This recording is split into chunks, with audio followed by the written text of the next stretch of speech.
நீங்கள் பார்த்து ரசித்துக் கொண்டிருப்பது பந்தல் மீடியா இந்தியா தொலைக்காட்சி.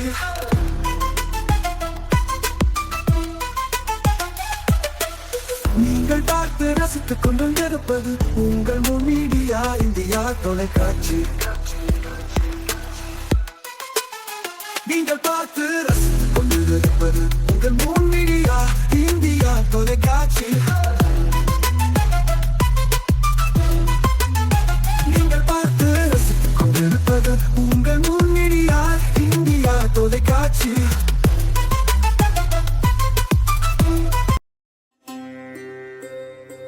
நாளும் ஒரு திருக்குறள். அறத்துப்பால் நீத்தார் பெருமை. குணமென்னும் குன்றேறி நின்றார் வெகுளி கணமேயும் காத்தல் அரிது. விளக்கம். குணக்குன்றுகளான பெரியவர்கள் கோபம் கொண்டால் அந்த கோபம் அவர்கள் உள்ளத்தில் ஒரு கணங்கூட நிலைத்து நிற்காது.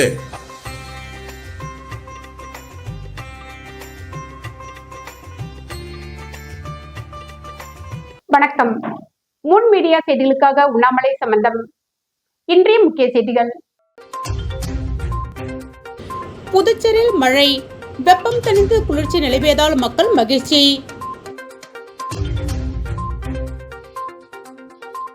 பெண்ணிடம் தங்கச் செயின் பறித்த இருவர் வாகன சோதனையின் பொழுது சிக்கினர்.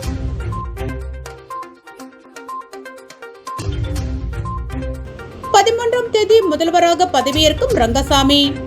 பாஜகவிற்கு 2 அமைச்சர், துணை சபாநாயகர் பதவி வழங்க ஒப்புதல் என தகவல். இனி விரிவான செய்திகள். புதுச்சேரியில் தேஜா கூட்டணியின் சட்டமன்ற கட்சி தலைவராக முதலமைச்சர் ரங்கசாமி தேர்வு செய்யப்பட்டதை அடுத்து துணைநிலை ஆளுநரை சந்தித்து ஆட்சியமைக்க தேஜா கூட்டணியினர் உரிமை கோரி கடிதம் வழங்கினர். தொடர்ந்து வருகிற 13ஆம் தேதி முதலமைச்சராக ரங்கசாமி பதவியேற்க உள்ளதாகவும் அதற்கு பின்னர் அமைச்சர்கள் பதவி ஏற்பார்கள் என தெரிவித்தார். புதுச்சேரி சட்டமன்ற தேர்தலில் தேஜா கூட்டணி 18 தொகுதியில் வெற்றி பெற்று மீண்டும் ஆட்சியை பிடித்துள்ளது. இதில் என்ஆர் காங்கிரஸ் 12, பாஜக 4, அதிமுக 1, லாஜக 1 இடங்களில் வெற்றி பெற்றுள்ளது. புதுச்சேரியில் 30 எம்எல்ஏக்களில் ஆட்சி அமைக்க 17 எம்எல்ஏக்கள் ஆதரவு தேவை. தேசிய ஜனநாயக கூட்டணிக்கு 18 எம்எல்ஏக்கள் பலம் உள்ளதால் மீண்டும் ரங்கசாமி தலைமையில் கூட்டணி ஆட்சி அமைய உள்ளது. இதனிடையே என்ஆர் காங்கிரஸ் சட்டமன்ற கட்சி தலைவராக ரங்கசாமி தேர்வு செய்யப்பட்டார். அதேபோல் பாஜக சட்டமன்ற கட்சி தலைவராக நமச்சிவாயம் தேர்வு செய்யப்பட்டார். இதையடுத்து கடந்த 6ஆம் தேதி 15வது சட்டப்பேரவை கவர்னர் ஆணைப்படி கலைக்கப்பட்டது. தொடர்ந்து நேற்று முதலமைச்சர் பதவியை ராஜினாமா செய்வதாக துணைநிலை ஆளுநர் கைலாஷ்நாதனிடம் ரங்கசாமி கடிதம் வழங்கினார். இந்நிலையில் இன்று காமராஜர் சாலையில் உள்ள தனியார் நட்சத்திர விடுதியில் தேஜா கூட்டணி கட்சி ஆலோசனை கூட்டம் நடைபெற்றது. முதலமைச்சர் ரங்கசாமி, மத்திய அமைச்சர் மன்சுக் மாண்டவியா ஆகியோர் தலைமையில் நடந்த கூட்டத்தில் பாஜக மாநில தலைவர் ராமலிங்கம், புதிதாக தேர்வு செய்யப்பட்ட பாஜக, என்ஆர் காங்கிரஸ், லாஜக, அதிமுக என 18 சட்டமன்ற உறுப்பினர்கள், என்ஆர் காங்கிரஸ் பொதுச் செயலாளர் ஜெயபால், முன்னாள் அமைச்சர் லட்சுமி நாராயணன் மற்றும் என்ஆர் காங்கிரஸ் பாஜக நிர்வாகிகள் கலந்து கொண்டனர். இக்கூட்டத்தில் தேஜா கூட்டணியின் சட்டமன்ற கட்சி தலைவராக முதலமைச்சர் ரங்கசாமி ஒருமனதாக தேர்வு செய்யப்பட்டார். முன்னதாக அதே தனியார் நட்சத்திர விடுதியில் முதலமைச்சர் ரங்கசாமியுடன் மத்திய அமைச்சர் மன்சுக் மாண்டவியா ஆலோசனை நடத்தினார். அதில் பாஜகவிற்கு சபாநாயகர், 2 அமைச்சர்கள் பதவி ஒதுக்க கோரி பேசியதாக தகவல் வெளியாகியுள்ளது. இந்த கூட்டத்தை தொடர்ந்து தேஜா கூட்டணி தலைவர் ரங்கசாமி, கூட்டணி கட்சி தலைவர்கள் மற்றும் சட்டமன்ற உறுப்பினர்கள் துணைநிலை ஆளுநர் மாளிகைக்கு சென்றனர். அங்கு துணைநிலை ஆளுநர் கைலாஷ்நாதனை சந்தித்து ஆட்சி அமைக்க உரிமை கோரி கடிதம் வழங்கினர். அந்த கடிதத்தை உடனே குடியரசுத் தலைவரின் ஒப்புதலுக்கு துணைநிலை ஆளுநர் அனுப்பி வைத்தார். தொடர்ந்து செய்தியாளர்களிடம் பேசிய முதலமைச்சர், ஆட்சி அமைக்க அழைக்க கோரி துணைநிலை ஆளுநரிடம் கடிதம் அளித்துள்ளோம். கடந்த ஆட்சியை போல் தேஜா கூட்டணி ஆட்சி இம்முறையும் தொடரும். வருகிற 13ஆம் தேதிதான் முதலமைச்சராக பதவியேற்க உள்ளதாகவும் அமைச்சரவை அமைத்து பின்னர் தெரிவிக்கப்படும் என தெரிவித்தார். முதலமைச்சரை தொடர்ந்து ஆளுநர் மாளிகையில் இருந்து வெளியே வந்த பாஜக மாநில தலைவர் ராமலிங்கம் செய்தியாளர்களிடம் பேசிய போது, புதிதாக அமையவுள்ள தேஜா கூட்டணி அமைச்சரவையில் ஏற்கனவே இருந்த மாதிரி சபாநாயகர், 2 அமைச்சர்கள் கேட்டு பேச்சுவார்த்தையில் உடன்பாடு ஏற்பட்டுள்ளதாக தெரிவித்துள்ளார். வில்லியனூர் பகுதியில் தொடர் நகைப்பறிப்பில் ஈடுபட்ட 2 பேர் கைது. கடந்த ஒரு சில தினங்களுக்கு முன்பாக வில்லியனூர் பைபாஸ் சாலையில் சிக்னலில் இருசக்கர வாகனத்தில் இருந்த பெண்ணிடம் தங்க சங்கிலி பறித்து சென்ற நபரை வில்லியனூர் போலீசார் சிசிடிவி காட்சியை வைத்து தீவிர விசாரணை மேற்கொண்டனர். மேற்கு காவல் கண்காணிப்பாளர் சுப்பிரமணியன் உத்தரவின் பேரில் பயிற்சி IPS அதிகாரி கதிரவன் மேற்பார்வையில் வில்லியனூர் காவல் நிலைய ஆய்வாளர் கலைச்செல்வன் மற்றும் உதவி ஆய்வாளர் திருமுருகன் தலைமையிலான போலீசார் தீவிர விசாரணை மேற்கொண்டு குற்றவாளியை தேடி வந்த நிலையில் கடந்த 2 நாட்களுக்கு முன்பு வில்லியனூர் புதுச்சேரி புதிய பைபாஸ் சாலை அருகே காவல் கண்காணிப்பாளர் குற்றப்பிரிவு காவலர்கள் ரங்கராஜ், ராஜரத்னம் பிரபு, காவல் நிலைய குற்றப்பிரிவு காவலர்கள் சதீஷ் மற்றும் ஐயனார் ஆகியோர் தீவிர வாகன சோதனையில் ஈடுபட்டிருந்த போது சந்தேகத்திற்கு இடமளிக்கும் வகையில் தங்க சங்கிலி பறித்து சென்ற நபர் அதே சட்டையுடன் அடையாளம் கண்டு சந்தேகத்தின் அடிப்படையில் பிடிக்கச் சென்றபோது இருசக்கர வாகனத்தை போட்டுவிட்டு தப்பி ஓட முயன்றனர். அப்போது குற்றப்பிரிவு காவலர்கள் தப்பிக்க முயன்ற 2 பேரையும் மடக்கி பிடித்து குற்றவாளிகள் ஓட்டி வந்த இருசக்கர வாகனத்தையும் பறிமுதல் செய்து வில்லியனூர் காவல் நிலையத்தில் ஒப்படைத்தனர். பின்னர் தீவிர விசாரணை மேற்கொண்டதில் தமிழக பகுதியான ஆலங்குப்பம் கிராமத்தை சேர்ந்த அபினேஷ் என்பதும் இவர் மீது தமிழக பகுதியில் சுமார் 30க்கும் மேற்பட்ட பல்வேறு வழக்குகள் நிலுவையில் உள்ளதும், அவரது கூட்டாளியான திருபுவனை பகுதியைச் சேர்ந்த பாலாஜி என்பவன் மீது போக்சோ வழக்குகள் உட்பட பல்வேறு வழக்குகள் புதுச்சேரி காவல் நிலையங்களில் நிலுவையில் உள்ளதும் தெரிந்தது. இருவரும் சிறையில் இருந்தபோது நட்பு உறவை வைத்துக் கொண்டு பல்வேறு குற்ற சம்பவங்களில் ஈடுபட்டதும், குறிப்பாக வழிப்பறியில் சம்பவத்தில் சாதுரியமாக செயல்பட்டதும் தெரியவந்தது. பின்னர் தம்பதியிடமிருந்து பறித்து சென்ற தங்க சங்கிலி ஒரு அடகு கடையில் வைத்து பணம் பெற்று அந்த பணத்தின் மூலமாக அபினேஷ் தாய்க்கு தங்க நகை வாங்கியதும், கஷ்டப்படாமல் சொகுசு வாழ்க்கை வாழ்வதற்கு வழிப்பறியில் ஈடுபட்டதாகவும் விசாரணையில் வாக்குமூலம் அளித்தனர். மேலும் 2 குற்றவாளிகளும் ஓட்டி வந்த இருசக்கர வாகனம் செங்கல்பட்டு மாவட்டத்தில் திருடியதும் விசாரணையில் அமலமானது. மேலும் கைது செய்யப்பட்ட 2 குற்றவாளிகள் மீது வழக்கு பதிந்து மாஜிஸ்ட்ரேட் முன்னிலையில் ஆஜர்படுத்தி காலாப்பட்டு மத்திய சிறையில் அடைத்தனர்.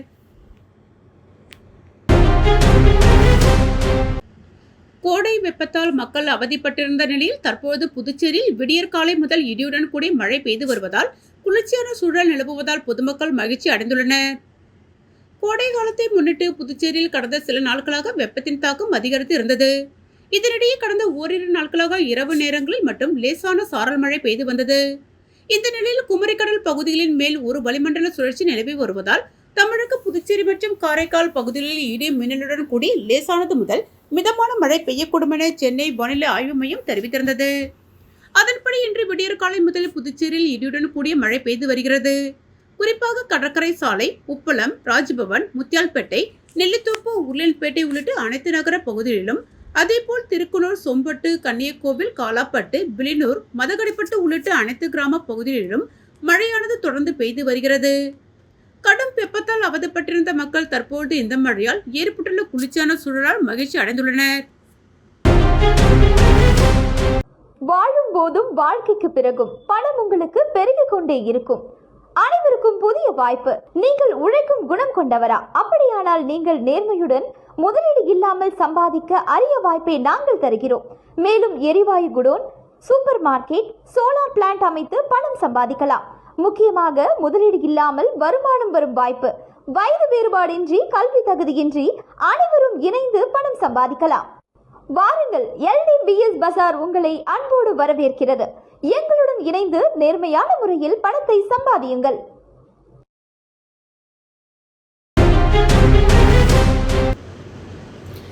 புதுச்சேரி கம்பன் கழகம் 2ஆம் நாள் விழாவில் JBS நிறுவன அறக்கட்டளை சார்பில் மாற்றுத்திறனாளிகளுக்கு பரிசுகள் வழங்கப்பட்டது. புதுச்சேரி கம்பன் கழகம் சார்பில் 59ஆம் ஆண்டு கம்பன் விழா புஸ்ஸி மீதிலுள்ள கம்பன் கலையரங்கில் நேற்று தொடங்கியது. உச்சநீதிமன்ற முன்னாள் நீதியரசரும் தேசிய மனித உரிமைகள் ஆணைய தலைவருமான நீதியரசர் ராமசுப்பிரமணியன், புதுச்சேரி துணைநிலை ஆளுநர் கைலாஷ்நாதன் ஆகியோர் தொடக்க உரையாற்றினர். தொடர்ந்து விழாவிற்கான மலர் வெளியீட்டை துணைநிலை ஆளுநர் கைலாஷ்நாதன் வெளியிட நீதியரசர் ராமசுப்பிரமணியன் பெற்றுக்கொண்டார். மேலும் புதுவை மாநில சிறந்த தமிழ் புலவர்களுக்கான பரிசுகள் வழங்கப்பட்டது. தொடர்ந்து நூல்கள் வெளியிடப்பட்டது. மேலும் கம்பன் காவலர் வழக்கறிஞர் முருகேசன் பானுமதி அறக்கட்டளை சார்பில் பரிசுகள் வழங்கப்பட்டது. மேலும் விழாவிற்கு வந்திருந்த சிறப்பு விருந்தினர்களை கம்பன் கழக தலைவர் செல்வகணபதி MP, கம்பன் கழக செயலாளர் சிவக்கொழுந்து MLA பொன்னாடை போத்தியும் நினைவு பரிசுகள் வழங்கியும் வரவேற்றனர்.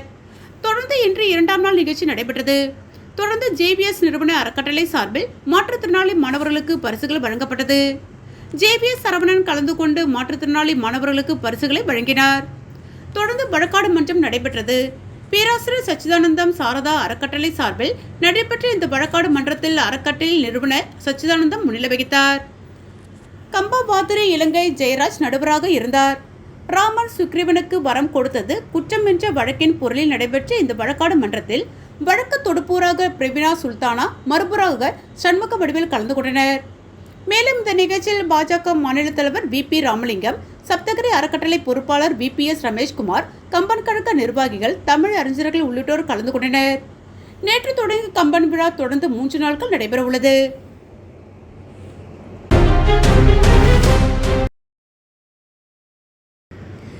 PS ஆல்பா மேல்நிலைப்பள்ளி 26வது ஆண்டாக 100% தேர்ச்சி சாதித்த மாணவர்களுக்கு பள்ளி இயக்குனர் பாராட்டு.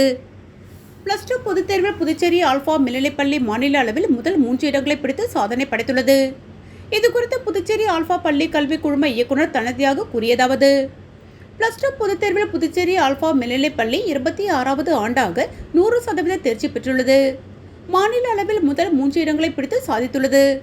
அறிவியல் பிரிவில் 600க்கு 597 மதிப்பெண்களுடன் மாணவர் மணிகண்டன் முதலிடம் பெற்றார். அவர் மொழிப்பாடம், இயற்பியல், வேதியியல், கணினி அறிவியல் ஆகிய 4 பாடங்களில் 100க்கு 100 மதிப்பெண்கள் எடுத்துள்ளார். மேலும் ஆங்கிலத்தில் 98, கணிதம் 99 மதிப்பெண்கள் எடுத்துள்ளார். அதேபோல் வணிக பிரிவில் 600க்கு 596 மதிப்பெண்களுடன் மாணவி கோமல் பரிக் மாநிலத்தில் 3ஆம் இடம் பிடித்துள்ளார். அவர் பொருளியல், வணிகம், கணினி பயன்பாட்டில் ஆகிய 3 பாடங்களில் சென்டம். ஆங்கிலத்தில் 98, கணக்கியல் 99 மதிப்பெண்கள் பெற்றுள்ளார். அறிவியல் பிரிவில் 595 மதிப்பெண்களுடன் மாணவி யாழினி மாநிலத்தில் 2ஆம் இடம் பிடித்தார். அவர் மொழிப்பாடம், இயற்பியல், கணினி அறிவியல் ஆகிய 3 பாடங்களில் சென்டம். ஆங்கிலம் 98, வேதியியல் 99 மதிப்பெண்கள் பெற்றுள்ளார். அதேபோல் வணிக பிரிவில் கௌசல்யா 595 மதிப்பெண்களுடன் பள்ளியில் 3ஆம் இடம் பிடித்துள்ளார். அவர் வணிகவியல், கணினி பயன்பாட்டில் ஆகிய 2 பாடங்களில் சென்டம்.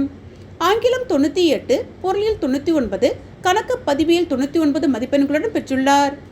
570 மதிப்பெண்களுக்கு மேல் 14 பேர் பெற்றுள்ளனர். இயற்பியலில் 2 பேர், வேதியியல் 3, கணிதம் 2, கணக்கு பதிவியல் 1, பிரெஞ்சு 16, வணிகத்தில் 3, கணினி பயன்பாட்டில் 4, பொருளியலில் ஒருவரும் சென்டம் எடுத்துள்ளனர். 10ஆம் வகுப்பு பொதுத் தேர்வில் 480 மதிப்பெண்களுக்கு மேல் 100%, 460% மேல் 50%, 440க்கு மேல் 25% கல்வி கட்டணத்தில் சலுகை வழங்கப்படும். ஆல்பா பள்ளி மாணவர்கள் தாங்களாகவே ஆர்வத்துடன் படிக்க ஊக்குவிக்கிறோம். இதனால் அதிக மதிப்பெண்களுடன் தேர்ச்சி பெற்று தொடர்ந்து சாதனை படுத்த வருகின்றனர். எங்கள் பள்ளி மாணவர்களுக்கு வெளியே எந்த டியூஷனும் தேவையில்லை. அந்த அளவிற்கு மாணவர்களுக்கு பள்ளி ஆசிரியர்கள் தனி கவனம் செலுத்தி பயிற்சி அளிப்பதால் எங்கள் பள்ளி மாணவர்களும் பள்ளியும் தொடர்ந்து சாதித்து வருகிறது என்றார்.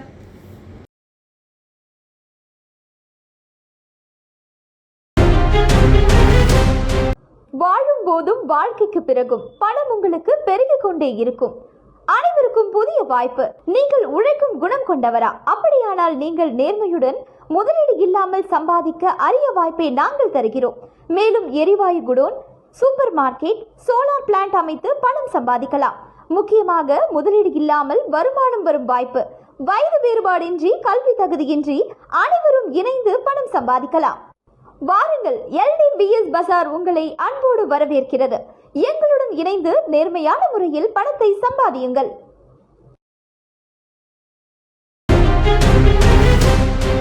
தமிழகத்தில் தாவேக்கு ஆட்சி அமைக்க கம்யூனிஸ்ட் கட்சிகள் ஆதரவு தெரிவித்துள்ள நிலையில் நாளை தமிழக முதல்வராக விஜய் பதவியேற்பார் என்ற தகவல் வெளியானது. இதனையடுத்து புதுச்சேரியில் தாவேக்கவினர் பட்டாசுகள் வெடித்தும் பொதுமக்களுக்கு இனிப்புகள் வழங்கியும் கொண்டாடினர். தமிழகத்தில் நடந்து முடிந்த சட்டமன்ற தேர்தலில் 108 இடங்களை கைப்பற்றி தனிப்பெரும் கட்சியாக தமிழக வெற்றிக் கழகம் உருவானது. ஆனால் ஆட்சி அமைக்க தேவையான மெஜாரிட்டி கிடைக்காததால் அக்கட்சியின் தலைவர் விஜய் தமிழக முதல்வராக பதவியேற்பதில் சிக்கல் நிலவியது. இதனையடுத்து திமுக கூட்டணியில் இருந்து காங்கிரஸ் அக்கூட்டணியில் விலகி தாவேக்குடன் புதிய கூட்டணி அமைத்தது. இதனையடுத்து காங்கிரஸில் வெற்றி பெற்ற 5 MLA-க்களும் விஜய் ஆட்சி அமைக்க ஆதரவு தெரிவித்தனர். தொடர்ந்து பெரும்பான்மைக்கு இன்னும் 6 இடங்கள் தேவை என்ற நிலை இருந்த நிலையில் 2 கம்யூனிஸ்ட் கட்சிகளும் நிபந்தனையற்ற ஆதரவு அளித்ததன் மேலும் விசிகாவும் தங்களது ஆதரவை தாவேக்கு அளிப்பதாக தகவல் வெளியான நிலையில் தங்களை ஆட்சி அமைக்க அழைக்குமாறு ஆளுநரை சந்தித்து விஜய் கடிதம் அளித்தார். இதனையடுத்து விஜய் சனிக்கிழமை தமிழகத்தின் முதலமைச்சராக பதவியேற்க உள்ளதாக தகவல்கள் வெளியானது. இதனையடுத்து தமிழகம் முழுவதும் உள்ள தாவேக்காவினர் கொண்டாட்டத்தில் ஈடுபட்டனர். இதனிடையே புதுச்சேரியில் தாவேக்காவினர் அண்ணா சிலை அருகே பட்டாசுகள் வெடித்தும் பொதுமக்களுக்கு இனிப்புகள் வழங்கியும் விஜய் முதலமைச்சராக பதவியேற்பதை கொண்டாடினர்.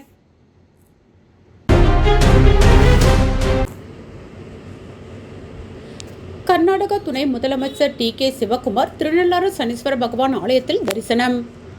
காரைக்கால் மாவட்டம் திருநள்ளாறில் புகழ்பெற்ற ஸ்ரீ தர்பானேஸ்வர ஈஸ்வர சுவாமி தேவஸ்தானம் அமைந்துள்ளது. இங்கு சனீஸ்வர பகவான் தனி சன்னதி கொண்டு அபய கஸ்த முத்திரையுடன் அருள் பாலித்து வருகிறார். இக்கோவிலில் சனிக்கிழமை தோறும் ஏராளமான பக்தர்கள் வந்திருந்து நலன்குளத்தில் நீராடி சனீஸ்வர பகவானை தரிசனம் செய்து செல்கின்றனர். 2.5 ஆண்டுக்கு ஒருமுறை நடைபெறும் சனிப்பெயர்ச்சி விழா இவ்வாலயத்தில் மிகவும் பிரசித்தி பெற்றதாகும். அப்போது லட்சக்கணக்கான பக்தர்கள் திருநள்ளாறில் கூடி சனீஸ்வர பகவானை வழிபடுவது வழக்கம். இந்நிலையில் இன்று கர்நாடகா மாநில முதலமைச்சர் TK சிவக்குமார் திருநள்ளாறு ஸ்ரீ தர்பானேஸ்வரர் ஆலயத்தில் தரிசனத்திற்காக வந்திருந்தார். அவர் முன்னதாக சொர்ண கணபதி, சுப்பிரமணியர், ஸ்ரீ தர்பானேஸ்வரர், அதனைத் தொடர்ந்து மரகத லிங்கத்தை தரிசனம் செய்த பின்னர் ஸ்ரீ சனீஸ்வர பகவான் சன்னதிக்கு வந்து சனீஸ்வர பகவானை தரிசனம் செய்தார். அவருடன் மயிலாடுதுறை தொகுதி முன்னாள் MLA ராஜ்குமார், காரைக்கால் மாவட்ட காங்கிரஸ் கட்சி பொறுப்பாளர்கள் கலந்து கொண்டனர். புதுச்சேரி பாரதிய ஜனதா கட்சியின் சார்பாக மேற்கு வங்காளத்தில் பாரதிய ஜனதா கட்சி பெற்றுள்ள வெற்றியையும் பாஜக முதல்வராக சுவேந்தி அதிகாரி பதவியேற்றதை முன்னிட்டு புதுச்சேரி மாநில பாஜக தலைவர் ராமலிங்கம் தலைமையில் இந்திரா காந்தி சிலை அருகே வெற்றி கொண்டாட்டம் நடைபெற்றது. இந்த நிகழ்வில் பொதுமக்களுக்கு இனிப்புகள் வழங்கி கொண்டாடப்பட்டது. இந்நிகழ்ச்சியில் மாநில பொதுச் செயலாளர் மோகன்குமார், துணைத் தலைவர்கள் ரத்தினவேல், ஜெயலட்சுமி, மாநில செயலாளர்கள் புகழேந்தி, தமிழ்மாறன், பிரிவு பொறுப்பாளர் அசோக் பாபு, பொருளாளர் ராஜகணபதி, ரவிச்சந்திரன், பட்டியலணி தலைவர் காத்தவராயன், மாவட்ட தலைவர்கள் உலகநாதன், கிருஷ்ணராஜ், தொகுதி தலைவர்கள் மற்றும் 300க்கும் மேற்பட்ட நிர்வாகிகள் கலந்து கொண்டனர். மீண்டும் இன்றைய முக்கிய செய்திகள். புதுச்சேரியில் மழை, வெப்பம் தணிந்து குளிர்ச்சி நிலவியதால் மக்கள் மகிழ்ச்சி.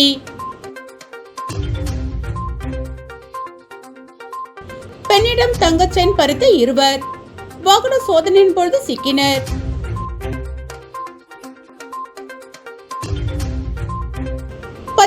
தேதி முதல்வராக பதவியேற்கும் ரங்கசாமி. பாஜகவிற்கு 2 அமைச்சர், துணை சபாநாயகர் பதவி வழங்க ஒப்புதல் என தகவல்.